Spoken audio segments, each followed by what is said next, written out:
kita. Jangan rusak kehidupan tadi dengan tipu daya yang berbisik dalam dada kita. Jangan rusak kehidupan dengan prasangka buruk. Maka saya tidak akan pernah mau merusak bunda-bunda. Saya tidak akan mau merusak bapak-bapak saya. Betul-betul di situ saya selalu meminta pertolongan kepada Allah, jangan sampai merusak. Seperti memanfaatkan bunda, seperti saya mau memacari bunda, seperti saya mau mendekati bunda, merayu-rayu bunda, bapak-bapak kita memanfaatkan finansialnya. Itu merusak. Itu merusak. Dan selama ini 1 tahun lebih, alhamdulillah, di atas pertolongan Allah, dan saya tidak pernah sepeser pun meminta imbalan kepada bunda, kepada bapak. Dan saya tidak ada godaan-godaan kepada bunda, baik keterkaitan kepada DM dan WA, tidak pernah saya menggoda. Kalau sekira pun ada, silakan ungkapkan. Setahu saya selepas ini tidak ada. Kalau diberikan, alhamdulillah. Kalau tidak diberikan, jangan dipaksakan. Saya tidak akan pernah meminta sepeser pun. Tetapi, amalkanlah apa yang telah diserahkan, diijazahkan. Dengan betul-betul berkembang tadi itu, sehingga menjadi manfaat. Itu ungkapan yang sangat luar biasa, yang terima kasih kepada Allah.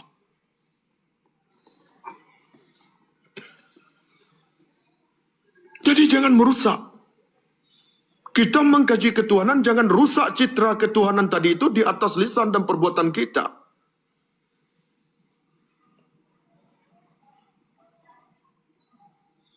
Kenapa begitu? Kita mengkaji ketuhanan tetapi tidak sesuai dengan perbuatan. Kita mengkaji ketuhanan tetapi tidak jujur dalam tindakan. Kita mengkaji ketuhanan tidak ada ketulusan. Kita mengkaji ketuhanan tetapi masih ada penyakit hati. Tidak balance.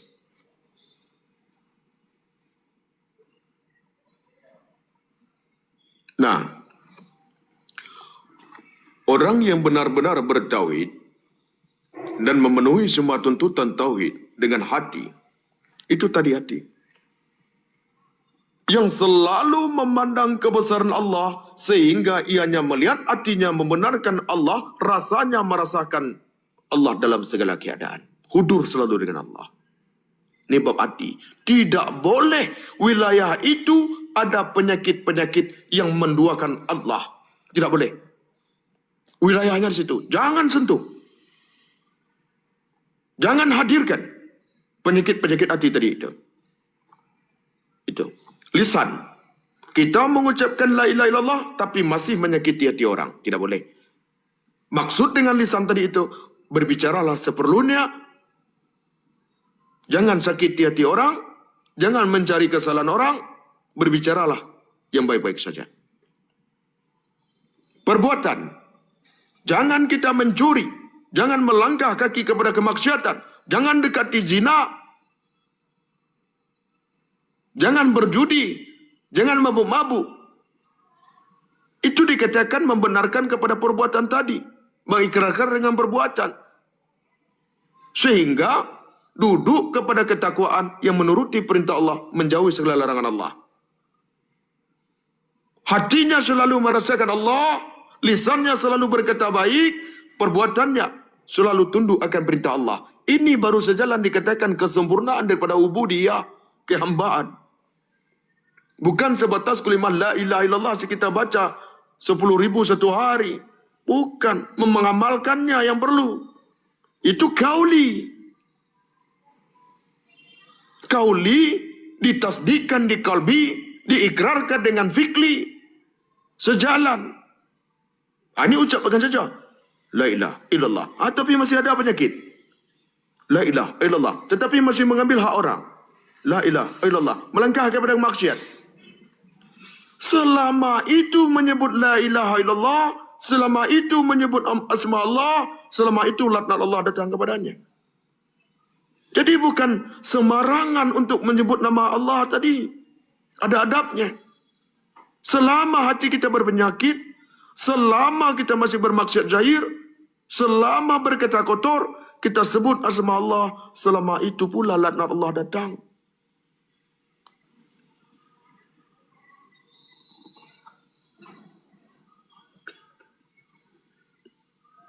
Apa dalilnya? Sering kita sampaikan. Allah Ta'ala berfirman kepada Nabi Daud alaihissalam, "Hai Daud, sampaikan kepada umatmu, jangan menyebut namaku dalam keadaan maksiat. Sebanyak apapun mereka menyebut namaku dalam keadaan maksiat, sebanyak itu pula laknatku datang kepada mereka." Penyakit hati tadi itu maksiat. Mencari kesalahan orang tadi maksiat. Mengambil hak orang tadi itu maksiat. Melangkahkan kaki kepada hal-hal yang dilarang Allah maksiat. Selama itu juga kita dilaknat Allah.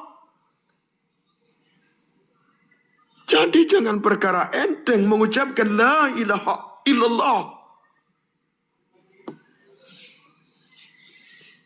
Kita sering menyebut nama Allah, tetapi masih dalam laknat Allah, bukan dalam rahmat Allah. Maka tidak ada ketenangan di saat berzikir. Maka orang-orang kalau ada beradab ianya berzikir, maka hatinya lapang, nikmat, lezat, banyak perubahan-perubahan kebaikan kepada dirinya, tandanya berkah dan diridhoi Allah yang disertai dicucur rohnya tadi itu dengan air rahmat Allah. Kenapa? Dia betul-betul beradab. Menafikan dulu segala penyakit hati. Bersuci dahulu uduk zahir batin. Beristinja ada yang benar. Beradab ianya. Sebelum berzikir ianya bertobat. Bagaimana membersihkan tadi itu? Beradab sebelum berzikir. Beradab saat berzikir. Beradab setelah berzikir. Sesuai dengan tuntunannya. Baru itu dikatakan ianya dalam rahmat Allah. Bukan dalam laknat Allah.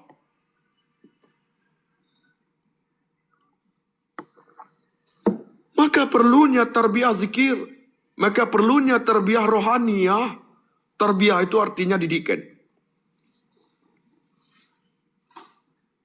Maka tak lain dahulu kita sebut asma Allah 5.000. La ilaha illallah 10.000. Kenapa hanya kepuasan saja, tidak ada kenikmatan? Karena nafsu hanya sifatnya puas. Tidak membekas kepada zahir kita, tidak baik kita. Malah menimbulkan sakit hati. Malah menimbulkan tinggi hati. Merasa kita banyak berzikir. Merasa kita banyak beribadah. Ujub. Maka badan tadi itu akan panas, akan tegang. Bahkan keluar air liur itu saya berzikir, tegang begitu. Karena tidak ada tuntunan daripada Rasul begitu. Terjadilah terputusnya lah sanad-sanad zikir tadi itu. Diajarkanlah oleh syekh-syekh yang tidak berisi. Maka banyak di jemaah tadi itu ketika zikir itu kesurupan. Banyak yang tegang begitu. Banyak juga yang berzikir sambil bertepuk tangan. Itu tidak ada diajarkan Rasul. Itu tidak ada diajarkan oleh guru-guru kita dahulu. Tidak ada begitu. Kenapa dimunculkan? Itu adalah pembaruan. Tinggal syekh yang ianya tanpa isi. Ada setahun lepas mengatakan di saat berzikir itu keluar air liurnya. Tampak di sebelahnya itu. Tukang-tukang kesurupan. Ini adalah memaksakan diri untuk membimbing seseorang tidak tepat kedudukannya, menggelincirkan umat. Kenapa? Karena berkeinginan ingin terkenal. Karena berkeinginan popularitas. Karena keinginan untuk uang. Sehingga ingin dikenal. Dibuat organisasi. Dibuat kelompok. Viral. Sehingga banyak jemaah. Tapi tergelincir. Sekarang banyak seperti itu.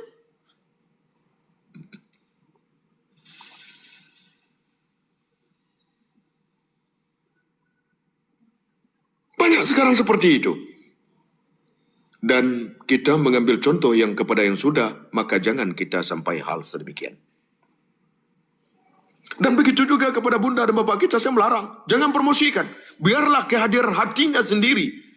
Bahkan yang ikutan-ikutan saja banyak saya tolak di sini.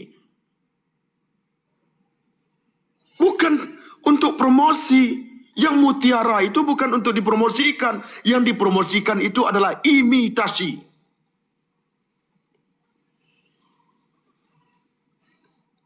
Maka pernah dikatakan, jangan benar-benar mempromosikan keadaan saya. Biarkanlah berjalan dengan jalan Allah. Biarlah berjalan dengan takdir Allah. Bahkan ada yang meminta ditalkin, baik bapak-bapak dan bunda-bunda saya turunkan ke bawah. Saya tidak mau. Kalau saya terima banyak. Karena saya tidak mau ikut-ikutan. Jangan ikut-ikutan dulu. Didengar, dipahami, timbul niat yang baik. Minta dulu petunjuk kepada Allah. Jangan hanya sebatas-sebatas nafsu yang diikuti. Minta dulu petunjuk Allah. Maka bunda-bunda kita, saya sarankan, tidak langsung saya terima. Ada yang langsung saya terima, ada yang tidak. Harus yakin dahulu. Bukan uang yang diminta. Kesungguhan dan kejujuran. Karena kita akan mengalami suatu kematian kepada jasad kita. Jangan membekas kepada jasad kita hal-hal yang tidak baik nantinya. Sekarang banyak kehancuran-kehancuran akidah dengan lafaz-lafaz di media sosial. Untuk apa berkorban? Korban itu adalah mengkorbankan bagaimana sifat kebenatangan kepada diri kita. Pada akhirnya sudah tidak banyak lagi orang berkorban. Untuk apa haji? Sedangkan di Indonesia juga bisa haji. Kita Islam Nusantara. Sehingga apa? Hancur syariat rukun Islam. Untuk apa sholat? Dalilnya tidak ada dalam Al-Quran. Banyak seperti itu. Dikatakan juga ajar haswat daripada meteor. Nauzubillah min zalik. Ini menghancurkan. Mengatasnamakan hakikat tetapi di atas akal pikiran yang terdorong dengan nafsunya, bukan dengan petunjuk Allah. Sehingga tidak lagi orang sholat, sehingga tidak lagi orang berpuasa, sehingga tidak lagi orang berzikir, sehingga tidak lagi orang berhaji, sehingga tidak lagi orang bersedekah, sehingga tidak lagi orang umroh, sehingga tidak lagi orang berkurban, karena tipu daya doktrin daripada akal pemikiran yang atas namakan hakikat dan makrifah. Banyak seperti itu.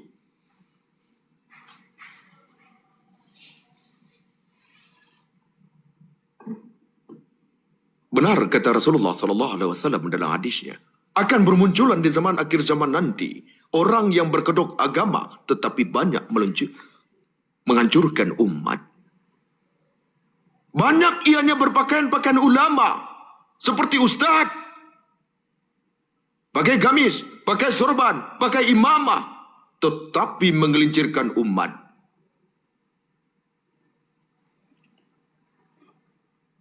Kenapa? Indonesia ini dibodohi bangsanya. Mudah dikatakan latah, ikut-ikutan.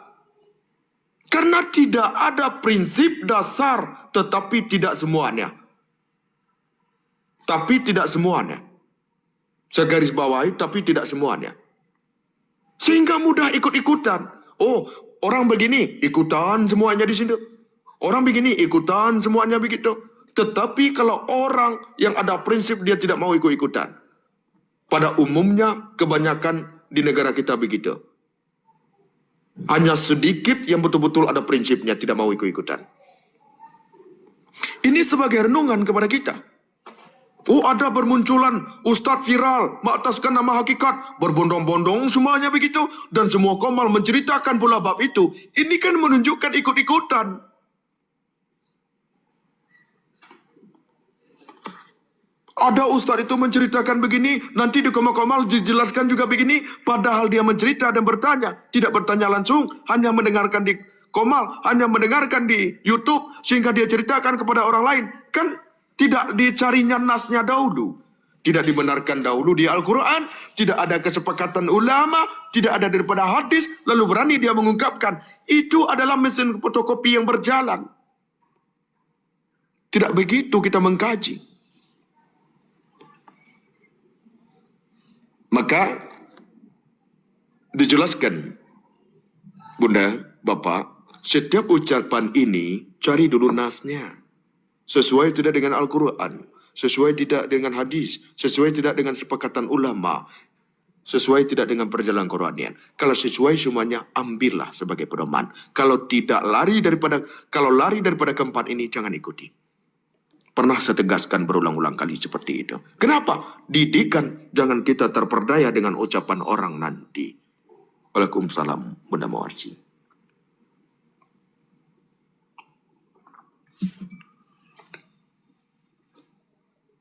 Ya ulama abal-abal. Ini melihat saya, apa itu ugal-ugalan? Oh, dia merokok. Yakin. Topinya kebalik, pakai baju kaos. Enggak apa-apa, memang keadaan sebegini. Daripada saya berkedok-kedok baik-baik, tetapi hati busuk, bagaimana? Bukan bermakna hati saya baik, tetapi saya tampil sederhana begini lebih baik. Lebih nyaman rasanya.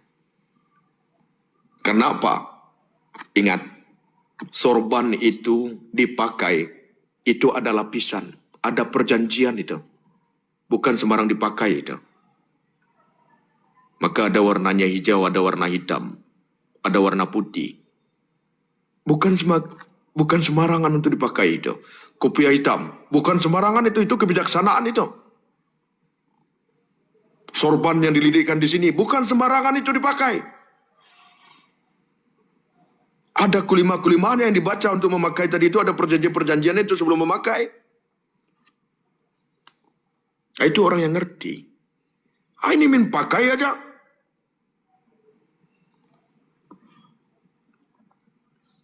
Karena diminta pertanggungjawaban apa yang kita pakai.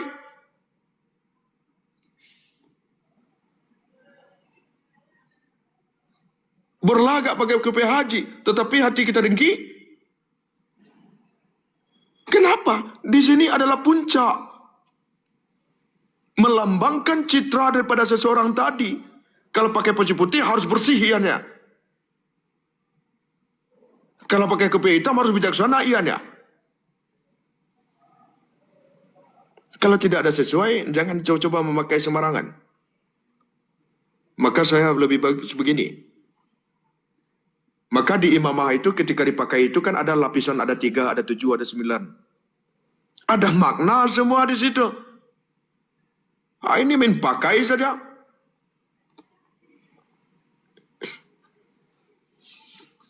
Baju koko tadi itu, baju umpamanya muslim kita pakai tadi itu, kenapa tidak ada apa di situ? Kenapa? Itu apa artinya lapang dada? Ini adalah suatu kebijakan kita selalu menegakkan sesuatu keadilan. Memberi tanpa adanya melihat membatasi hukum. Oh, pemilih kita, salah, harus kita benarkan. Tidak boleh. Jadi jangan semena-mena memakai baju gamis tadi itu. Asal pakai saja. Selama ini saya tidak pernah mengungkapkan, sekarang saya ungkapkan. Lebih nyaman saya begini. Nanti saya pura-pura nanti pakai sorban, saya panjangkan jenggot saya. Saya begini kan. Begitu pula sebelum ceramah kan.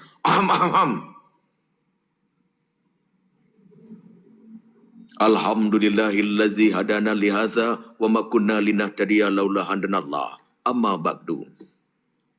Bapak-bapak, ibu-ibu yang dikasihi Allah. Jangan mencuri. Jangan iri, tetapi hati saya iri.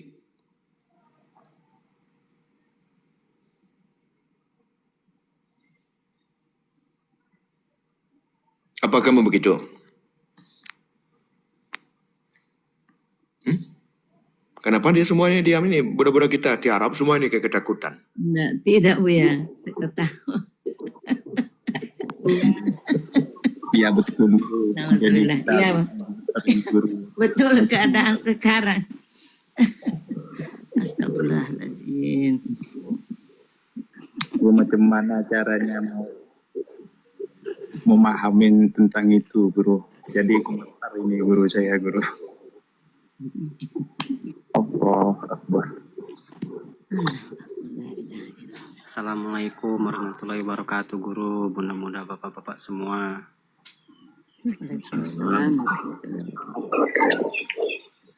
Waalaikumsalam. Kenapa? Pakaian tadi itu adalah marwah. Jadi citra daripada apa yang kita pakai tadi itu sudah siap tidak zahir batin kita tadi itu yang menunjukkan ke pihak kita tadi yang kita pakai imamah tadi dan gamis tadi itu telah siap tidak?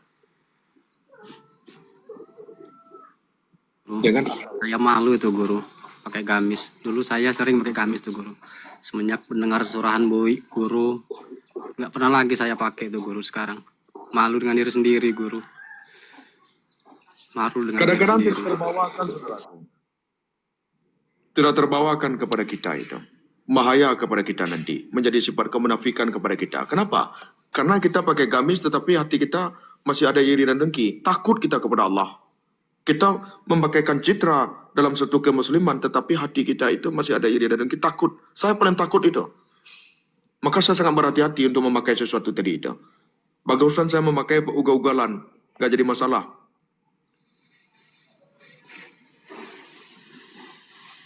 Ya alhamdulillah guru, terima kasih ilmunya. Jadi untuk pembelajaran ke diri saya dulu guru. Malu dengan diri, masih banyak dosa guru. Masih banyak bermaksiat, masih banyak salahnya ini guru. Contoh, ada seorang syekh dengan santrinya, ada seekor anjing. Dia diberikan ilham oleh Allah dapat berbicara dengan seekor anjing. Datanglah seekor anjing itu. Lalu syekh tadi itu menyingkap jubahnya. Kenapa jubahmu kau singkap? Aku tidak ingin dijadikan Allah seperti ini, tetapi ini adalah ketetapan Allah bagiku. Aku terima. Bukankah engkau bisa menghapusnya nanti kalau tersentuh dengan najisku dengan 7 kali? Membasuh dengan air, 7 kali dengan tanah. Engkau merasa lebih baik daripada aku, kata anjing tadi itu. Menangis dan tersungkur syekh tadi itu. Itu yang saya takutkan. Itu yang saya takutkan. Biarlah saya dihina dengan pakaian begini, tidak jadi masalah.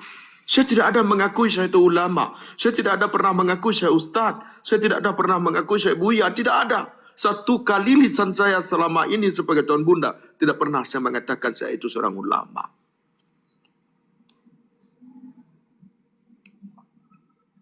Hanya bunda dan bapak saja yang memanggil nama saya. Begitu. Itu yang saya takutkan.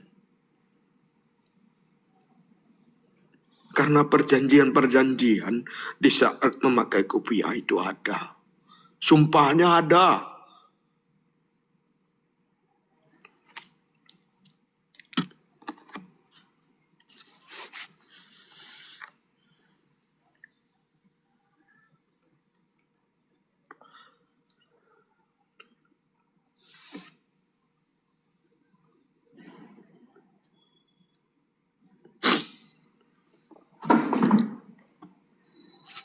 Kita lanjutkan.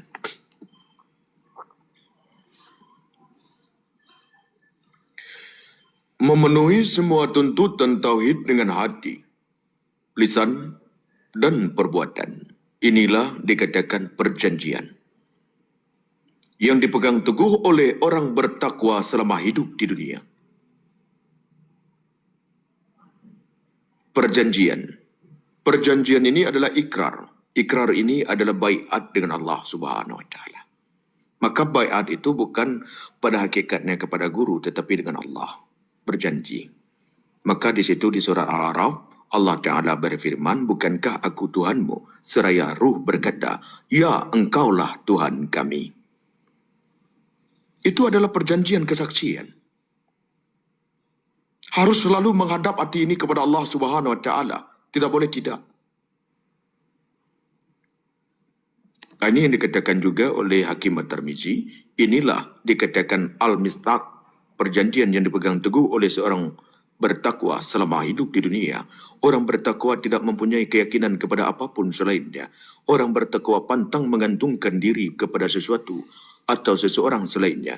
Ia pantang bersandar kepada siapapun selainnya. Tidak ada yang dapat membuat hatinya senang selainnya. Karena hati telah tertanam tauhid tadi itu hanya kenyamanan dengan Allah. Tenang hanya dengan Allah. Sesibuk-sibuk pun dirinya, tetapi hatinya lebih sibuk kepada Allah. Lalai sedikit hatinya gelisah. Itu merupakan cahaya yang Allah tanamkan kepada hati seseorang. Kenapa dulu susah orang tadi itu menyebut nama Allah, berzikir tadi itu? Karena masih terhijab. Sekarang itu, dia sibuk hatinya dengan Allah. Dia tidak mau lagi berpaling. Ketika berpaling berhenti sedikit, ia hanya mengingat Allah, hatinya gelisah. Karena telah ditarik oleh Allah. Karena dikendaki Allah. Karena telah dibukakan hijabnya oleh Allah.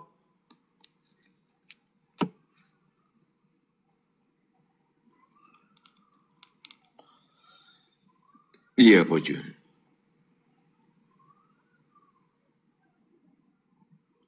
Rasulullah sallallahu alaihi wasallam bersabda, barang siapa ingin mengetahui kedudukannya di sisi Allah, lihatlah bagaimana kedudukan Allah dalam dirinya. Dalam dirinya apa? Di hati. Kedudukan Allah tadi itu apa? Bukan Allah umpamanya bertempat di hati, akan tetapi bagaimana hatinya tadi itu selalu diawasi oleh Allah, selalu bermusyahadah, selalu bertobat dan selalu mengikuti perintah Allah. Ini orang-orang di sisi Allah yang dimuliakan Allah, yang diangkat derajatnya. Yang kedua, orang di sisi Allah, bagaimana kedudukan hatinya? Lalai dengan perintah Allah, lalai dengan Allah, suka melakukan kemaksiatan, senang ianya melakukan kemaksiatan. Ini orang-orang yang dihinakan Allah. Yang dihinakan Allah itu kenapa? Karena dibiarkan, maksud dibiarkan karena mereka menturuti hawa nafsu dan tipu daya setan. Sedangkan orang yang selalu ingat kepada Allah, selalu ianya bertobat, selalu ianya dimudahkan untuk sholat, selalu dimudahkan untuk berpuasa, berzikir dan sebagaimananya, itu adalah orang-orang dalam naungan Allah. Sesuai dengan sabda Rasul. Ketika seseorang tadi itu telah menyukai amal ibadah, telah menyukai perintah Allah, rindu ianya, cinta ianya, nikmat ianya, itu merupakan karunia yang paling besar daripada Allah. Hijab Allah telah tarik. Nah, itu makna daripada Allah membolak-balikkan hati.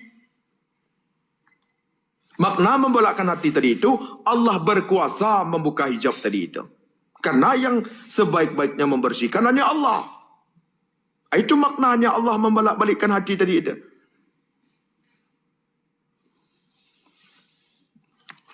Sesungguhnya kedudukan seorang hamba di sisi Allah sesuai dengan bagaimana ia mendudukan Allah di dalam dirinya.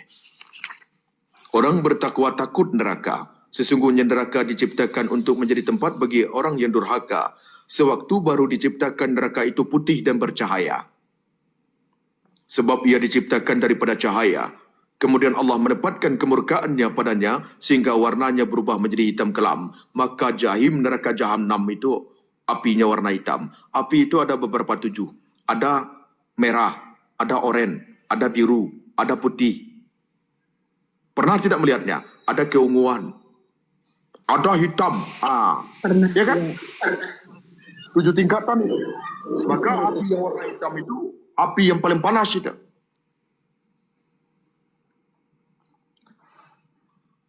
Ya.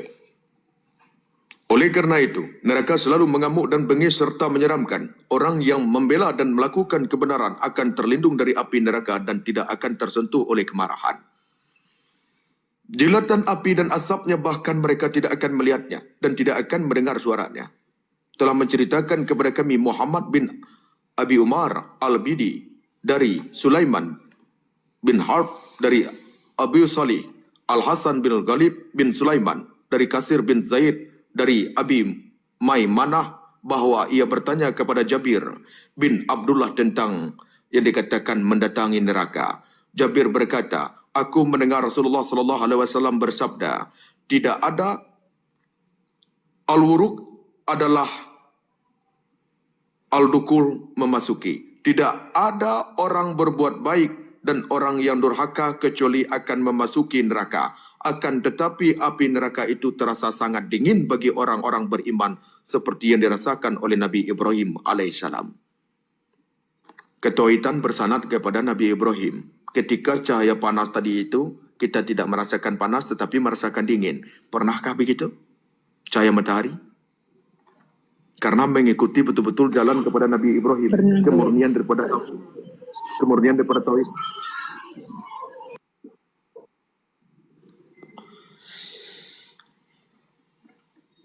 Ketika dibakar oleh Raja Namrud sehingga terdengar suara bising mereka, orang-orang beriman mengeluh karena merasa kedinginan berada di dalam Jahannam. Kemudian Allah Ta'ala berfirman, kemudian kami akan menyelamatkan orang-orang yang bertakwa dan membiarkan orang-orang yang zalim di dalam neraka dalam keadaan berlutut. Nah, untuk membuktikan, coba tekan ini sekuat-kuatnya. Tekan ini sekuat-kuatnya. Dengarkan dengan pendengaran hati, maka bergemuruh itu terdengar di telinga kita. Tekan ini sekuat-kuatnya. Itu gambaran daripada api neraka gemuruhnya. Brrr. Coba dengarkan. Tutup telinga itu. Ya, Bu. Bergemuruh. Ya, betul Bu ya. Betul Bu ya, bergemuruh. Di sini dapat membatalkan kepemahaman orang yang mengatakan neraka itu ada di dunia saja. Sementara Allah telah mengisyaratkan neraka di akhirat itu sudah ada. Membatalkan kepemahaman yang sekarang itu. Oh, tidak ada surga di akhirat. Tidak ada neraka di akhirat. Yang ada di dunia ini selama-lama bumi ini terkembang. Dalilnya mana? Di surah Hud. Dia tidak melihat kecuali Allah berkehendak lain. Itu adalah orang-orang yang diberikan azab segera oleh Allah. Orang-orang yang diberikan anugerah surga oleh Allah. Orang-orang makrifah. Tidak balance jadinya. Kenapa dikatakan begitu tidak balance? Begini. Oh, ketika kita senang, itu surga kepada kita. Tetapi kita sakit, itu neraka kepada kita. Itu tidak balance. Itu karangan-karangan daripada nafsu. Oh, berzina kita, mabuk-mabuk kita, itu kesenangan, itu surga. Sementara nafsu tadi itu dilarang, keinginan yang banyak. Sementara berzina itu dilarang, dia mengatakan itu surga. Kan kepemahaman itu menjadi melenceng tidak? Melenceng tidak? Orang-orang yang berkepemahaman yang mengatakan surga dan neraka di dunia ini saja. Lalu dia mengatakan ketika kita senang, itu surga. Ketika kita sakit, itu neraka. Lenceng Bu ya. Jadi kalau dari awal itu sudah rusak, maka akan rusak kajiannya. Dia tidak akan bertemu nanti itu. Ditanyakan nasnya, bagaimana untuk pentakwilannya, bagaimana cara mengobatinya, dia diam, berpulang saja kepada diri. Ini kebodohan.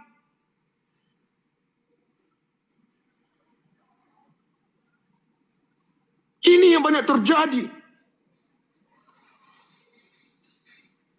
Oh, dia mengatakan, oh ketika kita senang itulah surga, ketika kita sakit itu neraka.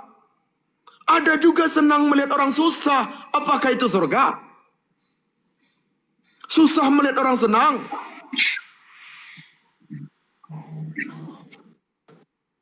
Sementara Nabi Muhammad SAW melarang kita berpenyakit hati. Allah melarang kita berpenyakit hati. Ini ditegakkan ketika kita melihat orang susah senang, senang melihat orang susah, itu surga kepada kita. Ini orang yang dalam kegelapan, kepemahaman begini.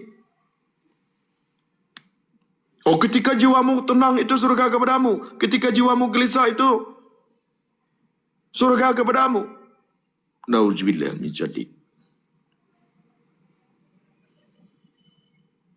Ada juga kepuasan-kepuasan daripada nafsu ini ketika tercapai. Contoh, kita ingin beli sesuatu, kita targetkan, puas merasa, itu kesenangan, surga kepada kita. Sementara dalam taqiyatun nafs tidak boleh mengikuti keinginan-keinginan banyak. Bertolak belakang tidak jadinya.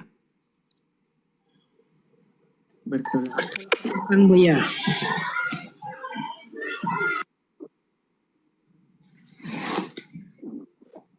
Jadi ketika awal itu sudah rusak, dia akan rusak semua itu.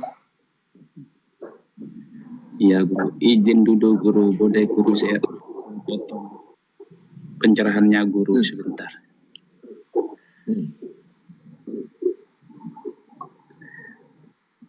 Boleh Guru?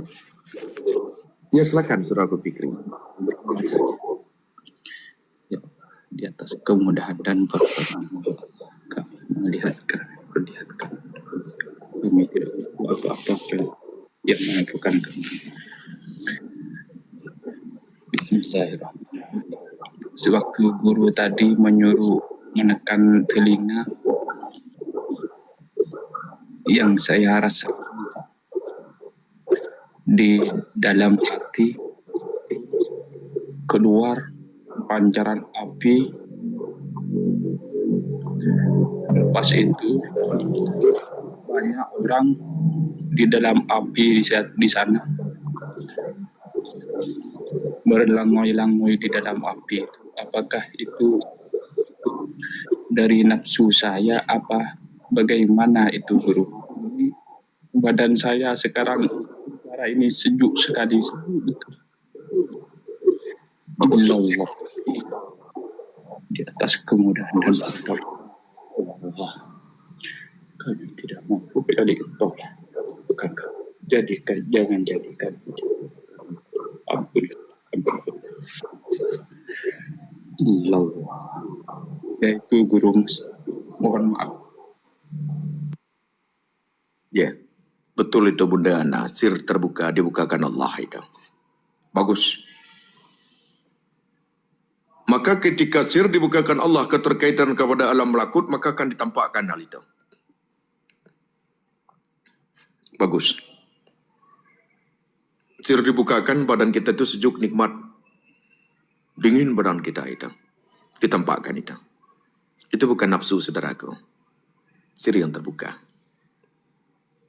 Lalu bertambah keyakinan dan beriman kepada Allah. Bagus.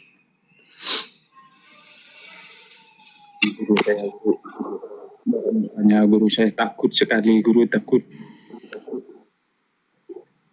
terjadi hijab kepada saya, mohon doa. Ya. Ampun. Ini Ya, etikatkan aku tidak tahu. Kecuali aku diberitahu, aku tidak dapat melihat kecuali aku diperlihatkan Allah Subhanahu Wa Taala. Etikatkan begitu. Itu sir yang dibukakan. Tapi jangan berbangga diri kita, itu diperlihatkan Allah Subhanahu Wa Taala. Kita lanjutkan. Iya, Bunda. Maka ketika sir dibukakan oleh Allah Subhanahu Wa Taala, maka diperlihatkan ada aroma surga wangi dia itu. Itu bagi kasaf yang telah dibukakan Allah dalam perjalanan Quranian. Bukan bentuk cerita, tetapi realita yang Allah bukakan sir. Bersyukurlah kepada Allah. Ketika itu dilihatkan, maka meningkatkan keimanannya kepada Allah. Takut ianya akan bermaksiat. Itulah orang-orang yang beriman.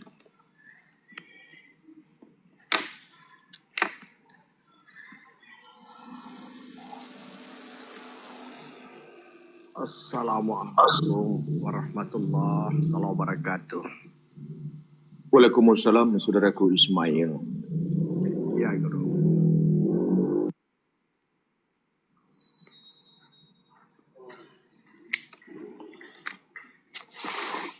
Dan juga ada kenikmatan-kenikmatan dikatakan itu surga kepada kita. Bahwa dalam suatu kajian dalam perjalanan Quranian tadi itu ada nikmat nafsu, ada nikmat istidraj, ada nikmat karunia yang datang daripada Allah. Ini saja dia tidak dapat mengatakan nikmat itu surga baginya.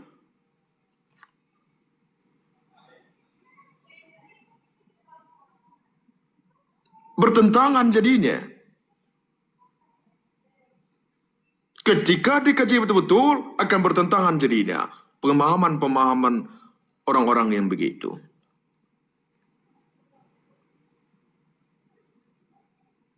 Ada kasih sayang Allah, ada ridho Allah, ada izin Allah, ada hidayah Allah, ada pertolongan Allah. Itu berbeda-beda. Semuanya izin Allah.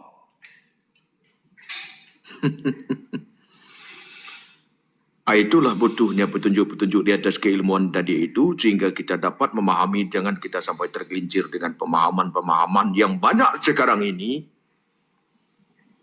Begitu merajalela, membias. Nauzubillah bin zalik. Bukan kita merasa lebih baik, tidak. Inilah keseimbangan dan kita menyimbangi. Agar apa?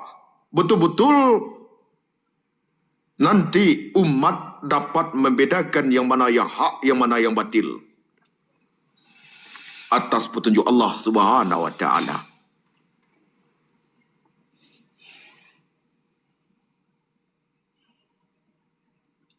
Maka ini membingungkan umat.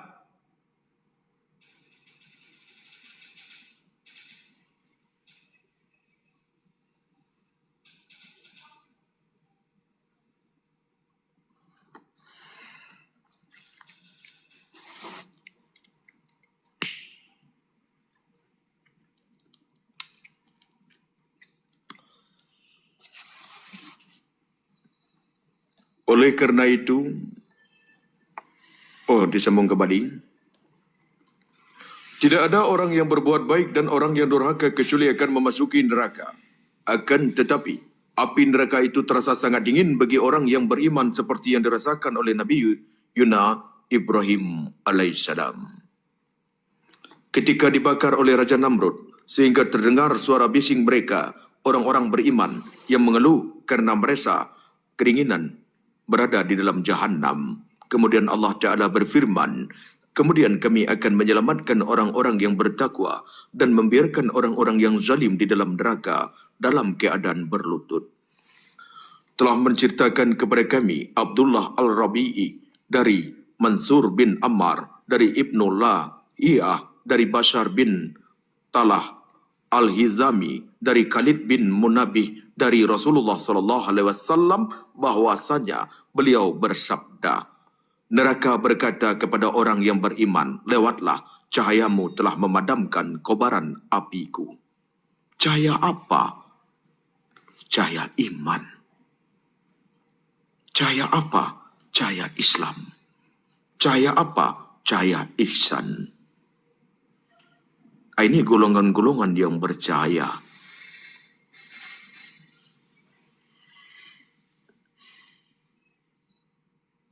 Ketika cahaya Islam itu terbuka dan Allah memberikan ianya nur dalam hatinya, maka ia gemar beribadah dan taat di atas kemudahan dan pertolongan Allah. Ketika cahaya iman diberikan Allah, sehingga ia merasakan kenikmatan-kenikmatan dalam bermusyahadah dan merokobah. Ketika ianya dibukakan dan diberikan Allah cahaya ihsan, berbuat baik dan membantu akan Allah jadikan dalam keridaan dan kenikmatan yang Allah tambahkan kepadanya.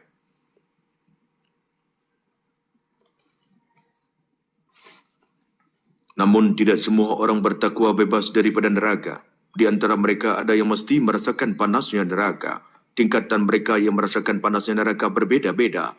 Ada yang ketika melintasi jembatan harus berhenti persis di atas neraka sehingga sebagian tubuhnya tersentuh api neraka, kecuali Allah memaafkannya. Kami mengatakan sebagian tubuhnya sebab seperti dikatakan dalam sebuah riwayat, wajah yang biasa bersujud dan anggota badan yang terkena air wudu tidak akan tersentuh api neraka. Air wuduk tadi apa? Bukan air yang keterkaitan kepada air yang kita berwuduk saja. Tetapi ketika air mata tadi itu air mata tobat, air mata di dalam solat, air mata di saat membaca Al-Quran, air mata di saat kita berzikir, maka kata Rasulullah, tidak akan tersentuh air matanya tadi itu. Ketika menyentuh anggota tubuhnya, tidak akan tersentuh api neraka. Maka saya katakan, ketika air mata tadi itu, betul-betul kita bertobat kepada Allah, minta maaf kepada orang yang tersakiti, di dalam solat, dalam berzikir, selesai solat, hapuslah air mata, sapukanlah ke anggota tubuh itu.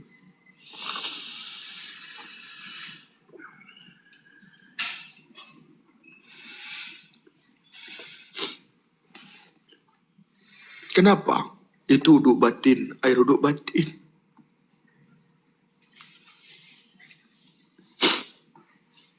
Air wuduk zahir, air yang Allah terjadikan nur. Air wuduk batin adalah air hati yang menyaksikan dan bersungguh jujur di situ.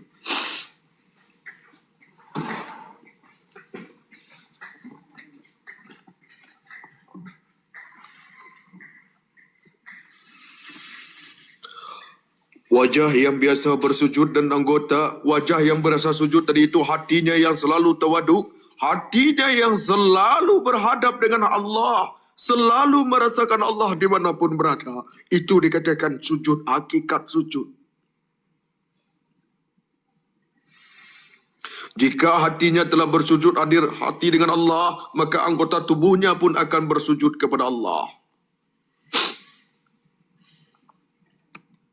Ada pula yang bertakwa yang harus terkena jelatan api neraka, merasakan kepanikan dan mendengarkan suaranya. Ia adalah orang bertakwa dengan keyakinan hatinya tidak begitu kuat. Banyak yang meninggalkan kewajipan, sering menelantarkan hak-haknya dan kerap melakukan kesalahan-kesalahan kecil. Ia seperti telah disebutkan harus terkena jelatan api neraka, merasakan kepanikannya dan mendengarkan gemuruhnya, kecuali Allah memaafkannya.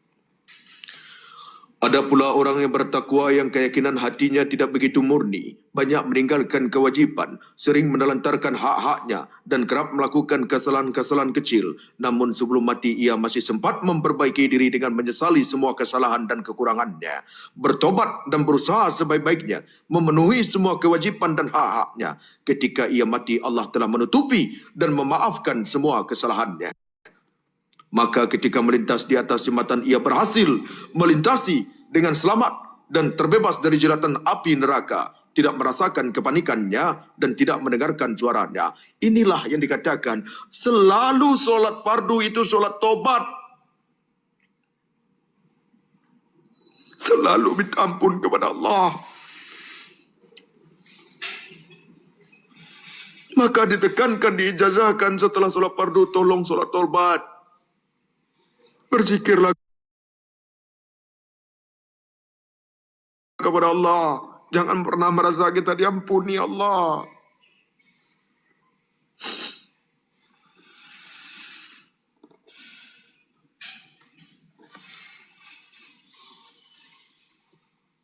Allahu Akbar. Allahu Akbar. Ada juga yang bertakwa keyakinan hatinya tidak begitu murni, banyak meninggalkan kewajipan, sering menelantarkan hak-haknya dan kerap melakukan kesalahan kecil. Namun sebelum mati ia masih sempat memperbaiki diri dengan menyesali semua kesalahan dan kekurangannya, bertobat dan berusaha memenuhi semua kewajipan dan hak-haknya. Kemudian atas kehendak Tuhannya mengangkatnya menjadi hamba pilihannya yang dicintainya. Cintanya kepada dia membakar semua kelalaian, kesalahan dan dosa-dosanya. Hatinya pun selalu bersama cintanya dan bersama kerinduan kepada Allah. Maka kemudian Allah menggantikan semua kejelekannya dengan kebaikan. Ini dikatakan waridat ilaiyah. Ketika masuk di hatinya, maka dia akan bergantikan sifat tercela kepada sifat kebaikan.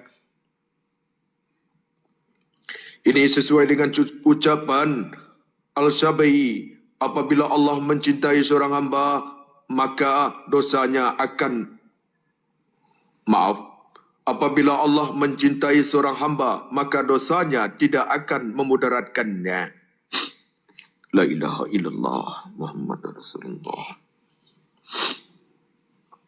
Nah, inilah yang keterkaitan kepada nukilan Hakim Tirmizi dalam suatu kitabnya Ilmul Aulia, yang ianya di sini adalah sebagaimana guru daripada Hakim At-Tirmizi daripada ayahnya Ali bin Ahsan Al-Tirmizi. Yang kedua gurunya adalah Qutaibah bin Sa'id Al-Thaqafi Al-Baqi.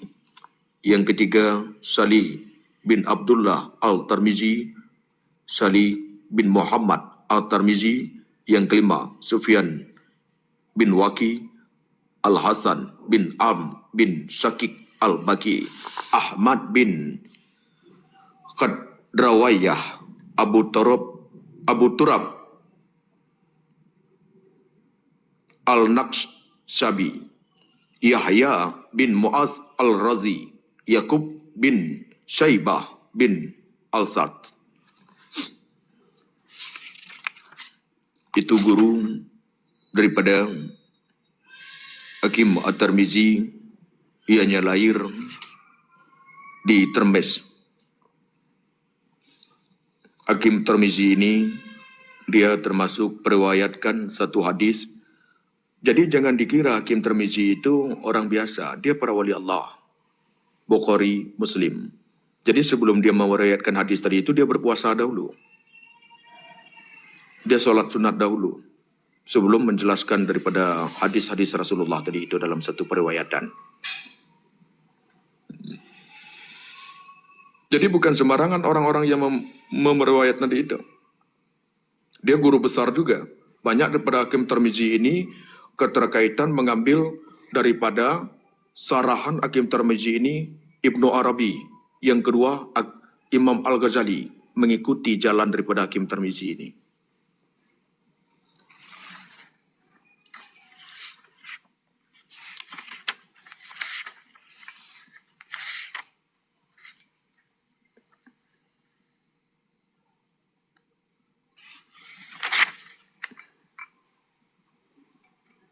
Jadi, insyaAllah ada manfaat untuk kita semuanya.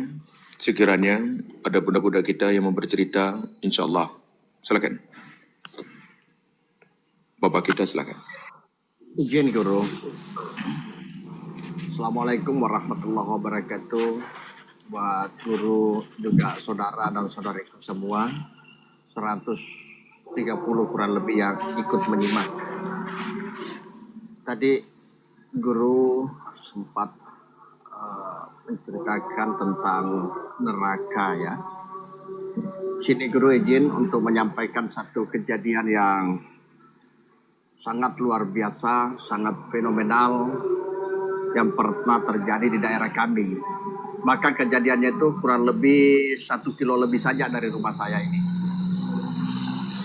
Sewaktu terjadinya bencana sangat dahsyat beberapa tahun yang lalu, gempa bumi menyusul tsunami di garis pantai Teluk Palu, kemudian likuifaksi di daerah kami ini Kabupaten Sigi. Likuifaksi ini merupakan satu kejadian yang langka, yang mana tanah keras itu tiba-tiba mencair seperti air, berputar, mengalir, bahkan tanah lapang pun pindah sampai jarak berapa kilo dari tempat semula. Pohon-pohon kelapa berpindah dari berapa jauh ke tempat yang lain. Dan yang lainnya berpindah ke tempat yang lain bertukaran. Sewaktu itu guru, itu ada masih di YouTube rekamannya, mudah-mudahan belum terhapus. Setelah kurang lebih 3 hari pasca bencana likuifaksi tersebut, itu tim SAR dari berbagai daerah di Indonesia ini datang membantu wilayah kami. Satu kejadian yang sangat fenomenal, pada saat ekskavator itu bekerja, di balik tumpukan lumpur dan balok-balok itu guru ditemukan seorang anak kecil perempuan, kalau tidak salah ya umurnya kelas 5 SD kalau tidak salah. Dan ajaibnya melalui izin Allah itu, walaupun 3 hari tertimbun lumpur, anak itu ternyata belum meninggal dunia. Dia diambil, dibersihkan, dirawat, dan alhamdulillah bisa kembali berbicara normal. Dan ditanyailah anak itu, diwawancarai. Apa yang kamu rasakan, nak? Apa yang terjadi sebenarnya? Kemudian anak tersebut bercerita, guru, saya sepertinya mimpi saja. Mimpi saja. Lalu apa lagi anakku? Katanya saya dalam mimpi itu melihat sosok dan saya mengikuti sosok tersebut untuk semacam jalan-jalan seperti itu. Pertama, saya diperlihatkan keindahan-keindahan seperti itu. Ingin rasanya sudah tinggal di situ katanya. Indah-indah saja yang ada di situ, tempat tersebut. Berikutnya saya dibawa lagi untuk jalan-jalan itu, melihat-lihat sesuatu yang semuanya di sana keadaan ngeri-ngeri semuanya.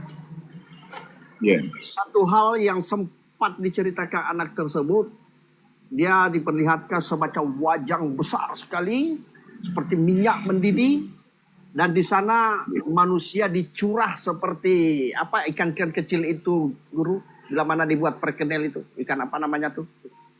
Ya, manusia ikan teri. dicurah. Ya, bukan ikan teri, balai lure-lure nasa Haji Ya, Darman. lure Ya. teri itu. Ya, dicurah saja seperti itu, Guru. Lantas anak ini bertanya sama si orang tua tadi, itu kenapa seperti itu, katanya, wahai orang tua. Katanya itulah orang-orang yang berdosa pada sisi Allah Subhanahu wa taala. Jadi di sini saya tidak bercerita tentang surga dan neraka, tetapi itulah yang diceritakan anak itu melalui dia tertanam 3 hari di lumpur tersebut, Guru. Makasih. Mudah-mudahan ada hikmah yang bisa Guru sampaikan ke kami semua, pembenaran tentang ada hari pembalasan yang menunggu kelak di sana, di akhirat. Terima kasih, Guru. Dan ada beberapa hal di sini yang kita akan mengkajinya, mengambil iktibar untuk kita semua. Dalam suatu riwayat pernah dijelaskan keterkaitan kepada azab kubur. Orang yang beriman, dia sekejap dia di dalam kubur tadi itu. Padahal dia sudah ratusan tahun, sekejap saja seperti tidur sesaat. Sementara orang-orang yang ingkar dengan ayat-ayat Allah, meminta segerakan hari kiamat datang. Kan begitu? Nah, itu adalah satu riwayat yang dapat dibenarkan di atas perjalanan anak kecil tadi itu. Yang kedua, anak kecil tadi itu merupakan sesuatu hal kepolosan dan kejujuran yang Allah lihatkan dan bukakan kasyaf sehingga ditampakkan azab-azab tadi itu dan tambah yakin dan menjadi kabar gembira kepada orang yang menyaksikan dan mendengarkan. Itu adalah tablik di atas lisan anak kecil tadi itu, mengingatkan kepada manusia pada saat itu, menyaksikan di atas penglihatan, menyaksikan di atas pendengaran, agar kembali bertobat dan betul-betul mengikuti jalan Allah, betul-betul mengikuti perintah Allah, betul-betul mengikuti jalan Rasulullah sallallahu alaihi wasallam. Ini merupakan ketika kasaf dibukakan, maka seseorang tadi itu ianya akan bertablik di atas lisannya, bukan terlahir daripada anak kecil saja, bukan remaja saja, bukan orang dewasa saja, bukan orang tua saja. Ketika Allah telah menghendaki petunjuknya bagi orang yang Allah kehendaki, maka itulah kewajiban ia mengabarkan berita dalam bentuk tablik, sehingga yang mendengarkan itu tergantung kepada dirinya menerima hidayah atau ia mengingkarinya. Itu yang kedua. Yang ketiga, kita untuk aplikasi dalam kehidupan kita, hari kebangkitan itu memang nyata. Sebagaimana tumbuh-tumbuhan itu mati lalu dibangkitkan lagi seperti semula. Seperti pohon pisang mati lalu dibangkitkan lalu dihidupkan seperti semula. Itu hari kebangkitan. Yang kedua. Yang keempat. Sebagaimana kita tidur dan lalu dibangkitkan dengan tidur kita. Dan waktu tidur pun kita tidak tahu itu. Kapan kita tidur. Kebangkitan tidak di situ. Ketika kita bangun tidur tadi itu. Di sini bisa kita kaji. Ketika seseorang tadi sebelum ianya tidur, nah begitu juga dia nanti dalam keadaan ianya dibangkitkan dari kubur. Contoh, ketika seseorang tadi itu sebelum tidur ianya ingat dan minta ampun kepada Allah, maka dia bangun tidur pun badannya tenang, badannya lapang, hatinya lapang, nikmat, dan langsung menyebut nama Allah ketika ia bangun tidur. Ini orang-orang dalam keadaan beriman, dibangkitkan ketika ianya di dalam kubur dan ketika ianya dibangkitkan ketika dia setelah tidur. Jelas? Sehingga lapang. Yang kedua, ketika seseorang tadi itu kusut dan banyak pemikiran sebelum tidur, maka ketika dibangkitkan bangun tidur hatinya sempit. Hatinya sempit, merasa cemas, merasa was-was, dan ada di situ hal-hal yang keterkaitan kepada sifat zalim. Nah, ini kan bentuk hari kebangkitan itu nyata sesuai dengan akhir hayat kita.